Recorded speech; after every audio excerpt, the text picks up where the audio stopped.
Hi, my name is Kathy Seal, and I have owned the Quilt Patch in Tecumseh, Michigan for the past 15 years, and I've been teaching lots of classes on all different kinds of topics, to basic all the way through advanced quilters. And I think in the years of teaching, I have found that the half-square triangle poses a lot of challenges for both new and more experienced quilters. So what I wanted to talk about today was how to make this half-square triangle unit work a little bit better for you. So let's go in and talk about the traditional way to go in and make a half square triangle. Up to this point, lots and lots of patterns have taking your two squares, putting them right sides together, drawing a line from corner to corner, and then sewing a 1/4 inch on either side of that line, and then cutting them apart, and then right there is your half square triangle. There's a lot of things that can go awry when you use the more traditional method to do this. The first thing is the width of your drawing tool. If you're using a pencil, when you have a real sharp pencil in the beginning, your line is more accurate than when your when your pencil starts to get dull and it gets wider, then that seam allowance ends up being larger and it makes your piece smaller. So that's one of the largest challenges about doing this method right here. And the other one to me is cutting those 1/8 inch measurements. If you have a 4-inch finish, that's what this Winning Hands block requires, is a 4-inch finished half square triangle. So that means you have to cut these squares to 4 7/8 of an inch. And I find that a lot of students find cutting 1/8 of an inch very challenging to do. So what I would propose that we try is a half square triangle tool.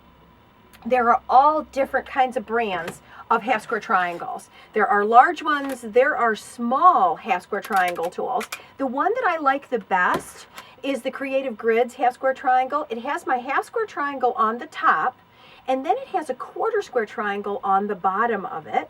And another thing that I like about it, it has nice lines in white and in black that I can see, but the best part is the anti-skid on the back of the ruler so that the ruler doesn't move around when I'm working with it.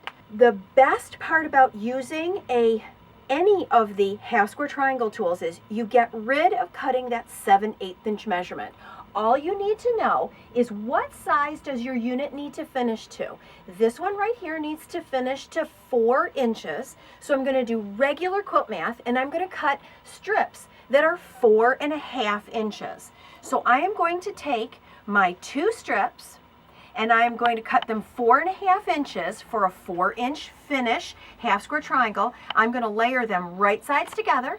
And then I'm going to come in with my tool. Now on the Creative Grid tool, it has a dotted line on the top that I am going to come in here. After I clean up my edge, I am going to put the dotted line on the top. So there's a little bit of the ruler hanging over the edge. So I line up the dotted lines, and then I have my bottom raw edge on the 4-inch, and then I line the raw edge up on this side. So cut number 1 is right there. You are going to have a blunted end right here. Don't worry about that. So there's cut number 1, and you have both pieces cut together. Now you're going to take the tool and you're going to rotate it. And now you're going to have that dotted line up at the top here, and you're going to have your 4-inch line on the raw edge there, and then you're going to line this raw edge up, and you're going to come right in here, and you're going to make your second cut. So you're going to go all the way down your strip, rotating the ruler back and forth, lining up and making your cuts.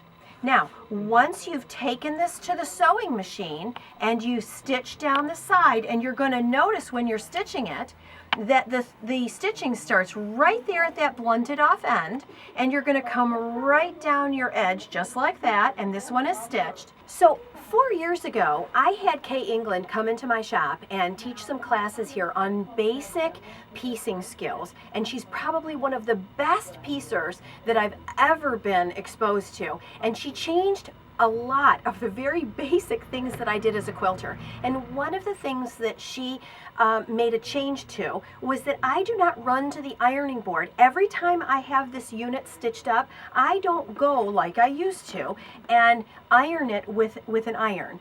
I know it's a big change for a lot of quilters, but I come in now and I finger press, and I find that it doesn't change the shape of the fabric as much. Now, if you feel like you can't possibly finger press and you need to go to the iron, what I'd like to have you try is start with the piece of fabric that has to have the seam allowance under. That's going to be my green, and you're going to hit it with the iron. And then you're going to come in and start in the center, and you're going to be very careful to not pull this side to warp the piece and turn it into anything other than a really nice square. Because that's where a lot of people struggle, is when you go and press this, it turns into a parallelogram instead of a square. And when you try to put them together, they turn into two little hula skirts, and you can't ever make anything match up. So that is the unit that we're trying to get to. Now, what I'd like to do is talk about the math on using this tool one more time and go through it really quickly so that you can understand how to use the tool. So let's go to our bear paw right here. And it has 2-inch finished half-square triangles in it. Now, if I were to go and look at a traditional pattern that's on the market right now, and I would read through the instructions and it told me to cut 2 7/8 inch squares, and I know I don't want to do the traditional method. I want to start using the tools. So I know that in order to get this to finish, this half-square triangle to finish to 2 inches, then it's a 7/8 inch measurement. So I have to get rid of that. I know that if I see that I have to cut 2 7/8 inches, that's a 2-inch finished square that I'm going to get. Just like this was 4 7/8 inches, that gets me a 4-inch finish. Once I know what my finished size is, all I have to do is add a regular quilter's seam allowance, which is a 1/2 inch, and then you can go in to cut your strips and use your tool. So let's go back to our quiz. If this is a 2-inch finished half-square triangle, that means I have to cut this strip and I have to cut this strip 2.5 inches. And then I can go in and use my tool, and it's going to come to 2 inches finished.